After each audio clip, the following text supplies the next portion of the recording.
So you gotta never let them see you down, see you down. Oh, oh, hey. Gotta smile while you're hurting. Just whistle while you're working. This is Monty Gray from God. Okay, today is going to be story time. Yep, another story, you guys. Okay, this story is when I had a fake friend. Now, okay, these are signs before I even start this story to know when you got a fake friend, okay? The sign is whenever you break up with somebody and that person socialized with them after you done broke up with them, that shows that they was a fake friend to begin with. Because why would you want my leftovers, honey? And then they tell you later down the line, and you're looking at them like, wait a minute, I didn't know nothing about this. Even though me and you wasn't friends for a while, it doesn't mean that you go to my leftovers and you socialize with them when you already knew we was together. That's the sign that they a fake friend. Second, okay, another thing to let you know that they're a fake friend is whenever you're doing something, they always negative. The reason why I call them fake and they're not really your friend because they supposed to support you through everything, no matter if they hate it or like it or whatever the case. They're gonna give you the best advice. If my hair's tied up and you're going, well, I don't like that tie because it's pink. What? So, or if you say my favorite color is blue, I don't like blue. Blue are for boys. What? So it's just like everything you do, they're negative. Or, oh, your boyfriend's gonna do this and that. You can't trust him. You don't even know my boyfriend. So how my boyfriend gonna do all these things to me? So them type of people are fake friends. I'm not saying that doesn't mean that they don't care for you. But whenever they're negative towards the things you do, they're a fake friend. They're not your real friends. Some are fake friends. Okay? They want the things you have, but they can't have them things. So what they do is they try to take them things from you by putting things in your mind to lose the things that are best for you. That's how you know they're fake. Okay. Okay. Now we're getting into the story. Okay. The person they're gonna have a whole nother name. The name is BB. Okay. And me and BB met in college. The strange part about me and BB, we met through a guy. This guy, he tried to talk to me, and BB came to me because the guy, I guess, was talking to her. And BB began to tell me, like, wait a minute, he trying to talk to you? I said, me and the guy are just friends. But somehow me and her connected. We waited till the guy came from the class or wherever he was. And he came out and he seen both of us. And he began to explain to her that me and him is just friends. Because I guess she liked him and I guess he liked me or whatever the case. But I wasn't really feeling dude like that. I was just in college just doing my thing. So basically them two, I guess they reconnected or whatever the case, but he was just letting her know like him and her are just friends, everybody just friends, whatever. We moved on. And that's how me and her ended up becoming friends. Okay, now pay attention to that. We became friends through a guy in a messy situation. Okay. So me and her began to be friends over at that time we was friends for like some years. And but over the time I realized that she had a bad attitude. Literally a bad attitude. Like in class, they'll say my name correctly, even though most of the time my name is hard to say or whatever, because Monteria is different. So a lot of times they call me Montoria and all the bunch of different names that I might name my kids one day. I'm just saying, I ain't got none, but they make up names or whatever the case. So because they say my name right and they say her name wrong, she got mad. This is just like one day in class. This is an incident that I just didn't understand. So how you gonna say her name right, but you don't say my name right? I'm like, girl, you is overdoing it, like for real. Who knew if they could say your name right or whatever the case? So we move on from that, and a lot of people would ask me like, why am I hanging around with her when she got a bad attitude?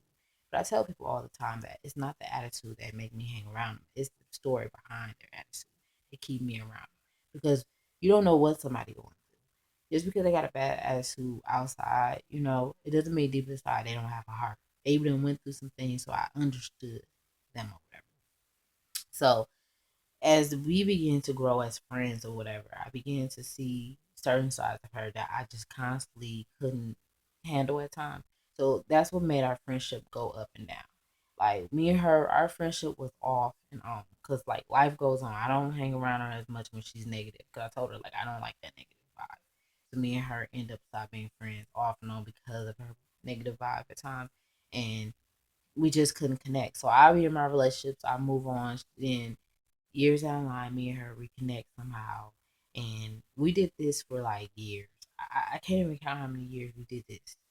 Probably like 10 years. I don't know. It just lets you know it went on for a long, long, long time to the point where I at times I got tired.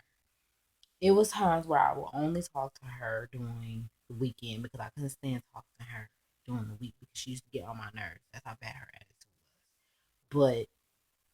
But we end up coming back together. It was a one incident. Me and her was friends, and one of the guys I was talking to, his name was D. Me and him was like we was still beginning to talk, and then we ended up breaking up because of the messy situation, whatever. But he ended up talking to one of my other friends, which they thought she had a bad attitude too, but she was going through a lot of things. And we was in a class together, me and the girl, and basically she was just like, "Dang, y'all in the class together," and she was like, "How you know him?" I said, "Me and him used to talk." She was like, "Oh, you thought," but then that's how me and the girl, this other girl, we became friends or whatever. So my best friend at the time was kind of like skeptical of the whole situation, and she was kind of getting jealous of the fact that me and her became friends. But I told her like I let the girl know like I don't want him, and the girl kind of didn't want him either. The guy she was with, she was just doing her thing. She was young or whatever. They were just whatever. So time goes on or whatever, and like the girl and the guy that's in the class, they end up breaking up. Whatever. She didn't want to be with him or whatever the case. They end up breaking up. And he had seen me, like later down the line, he seen me. He wanted me to give her a message. It was like a messy situation. I'll tell you another story time with that messiness. And he and I gave her the message. I found out too, like my best friend, she asked me could she talk to him, even though she said she never did actually talk to him, but she did. But which I should have knew was a red flag because why would you want to talk to my leftovers? Like I said, why would you want to talk to the person I talk to? And then he ended up snapping off on her because the simple fact is, me and him had talked. He snapped off on my best friend. They were supposed to talk, whatever the case. He was snapping off on her, taking all the anger out of her. And then he went online and was telling me like it wasn't what I thought it was. And I said, dude, I know it was because you're not right. Because I had to tell the girl that he used to talk to what went down and all this stuff because it was just some crazy mess. But I let it pass. They ended up breaking up. My best friend broke up with him. They wasn't together no more, whatever. Now, last year, let's fast forward to get to the point. Last year, I am going through a horrible breakup with my boyfriend I'm with now. We back together, but we was off and on for about 6 weeks.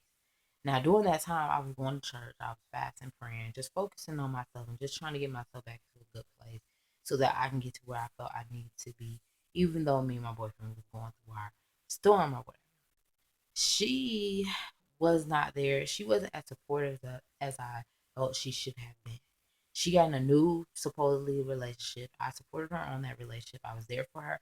I comforted her whenever anything went down. But when it came out to me, she wasn't as supportive as I wanted her to be. Like she gave me the best advice and stuff like that. Don't get me wrong, but she chose the guy over me like for everything. And even the guy ended up breaking up with her time and time again because of the way she was acting towards me. When he was like, "You supposed to be her friend," when she was there for you when you was going through things, but why you not there for her when she go through things? And then at that moment in time too, she told me that she had talked to she was trying to socialize with one of my other exes. That me and him, now this other ex, his name is, I'm gonna give him his name. It starts with the J or whatever. Me and him got cool. I got cool with his family. She knew of his ex, but me and him went through a storm because of his baby mama, or whatever. Because I'll tell y'all that in another story. And she knew all this stuff. That's what tripped me out. But then she gonna tell me like, yeah, me and him had socialized. He real cool. I'm like, why would you socialize with another one of my exes? Another red flag. Okay.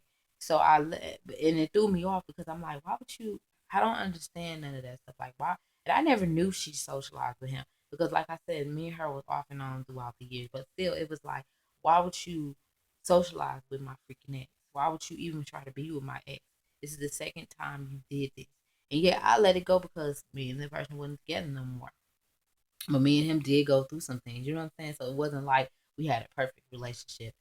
And me and that ex that she socialized with, we had the same birthday and everything. I think we was born on the same year and the same birthday and everything. I don't know how it happened, but it happened. Okay. And she knew all this stuff. She knew all the things we had common or whatever the case. Yet she still tried to socialize with him, fight everything. That was another red flag. Okay. So when she told me that, I was like, okay, I'll let it shove off, whatever. Because she was in her new relationship, and I let it slide. I didn't care. Me and her had moved forward and whatever. So like the boyfriend she was with, he just kept breaking up with her because of our situation. 6 weeks straight, I went through that episode, and she wasn't really there like I thought. Like she went to church with me and stuff like that, but yet she'll still be arguing with the boy she was with, and I'm like, girl, you not changing. So one day I just got tired. Once again, I had told her like, you know what?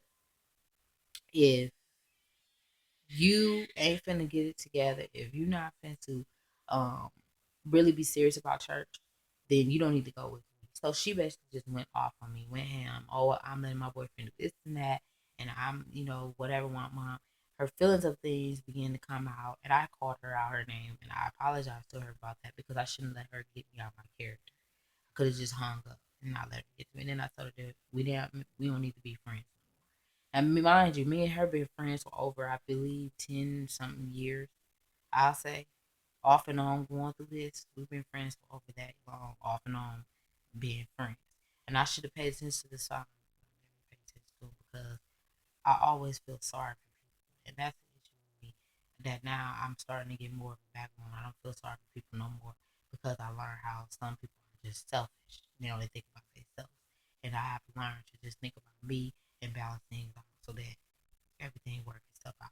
But yeah, so she did what she did. I said what I had to say. I told her me and her couldn't be friends no more. And I just basically just cut her off. She was upset and I tried to personal things she did. But I just couldn't be friends with her no more. It was the last straw. I couldn't take it anymore. And basically me and her stopped being friends, and she was, was upset, but I didn't care. I was done because I wanted to help her and I tried to be her friend and it just didn't work. And that's why I tell y'all see them red signs, y'all see that they not right. You see all these signs trying to talk to your man, take you to your ex boyfriend, whatever the case, and they bring negative to your relationship. Set them free. She was like the biggest issue in my relationship. She was like the biggest problem. She always would be so freaking negative about everything. Oh, he got to be out there doing this. So then I think he out there doing this. And she brought that negativity. Every time I cut her off, my relationship go good. As soon as I bring her back in, my relationship go bad. That's when you know that person ain't meant to be in your life. So if they are toxic to your relationship, set them free and don't let them back in. Sometimes God is trying to remove people out of our lives, and we just constantly pull them back in because we feel sorry for them. But when you get that background to reality, set them free. It should have took me 10 years to realize that. I should have realized that from the beginning. The least it should have took me was 2 years. It's not long less than that. But it took 10 years for me to realize that how much toxic she was in my freaking life. And I shouldn't have to do that. It shouldn't took that long. And that's why I'm giving y'all this advice that if someone's toxic in your life, set them free. Stop hanging on to toxic people because they're wasting your space and time. The doors that's supposed to be open, they're not open because you keep hanging on to this damn person that's keeping that door closed for other people to step in. Okay? So, yes, I set her free. Yes, she still tried to hit me up. Yes, she tried to do all them things. It didn't matter because I still wasn't going to be her friend. And when she realized that, it hurted her, and I didn't care. I didn't care how much it hurted her because she didn't see how it hurted me when I was going through it. Now, me and my boyfriend that broke, going off and on at the time, we are back together. You know what I'm saying? And we're happy and we're good. But I had to set her free to realize that she was toxic in my life. And when I did that, that's when God was able to bless me. God was able to open my eyes to things I couldn't see. And it's been time, it's been like a year or so, me and her stopped being friends. And everything been falling in. If she'll hit me up every blue moon. But it doesn't matter. We are not friends no more. And it took this push, it took this knot in the back of my neck to make me go, I couldn't do it. But it should have took 10 years. You gotta know when to let somebody know. Maybe watch my videos to let more will come. And I know this is the longest video I ever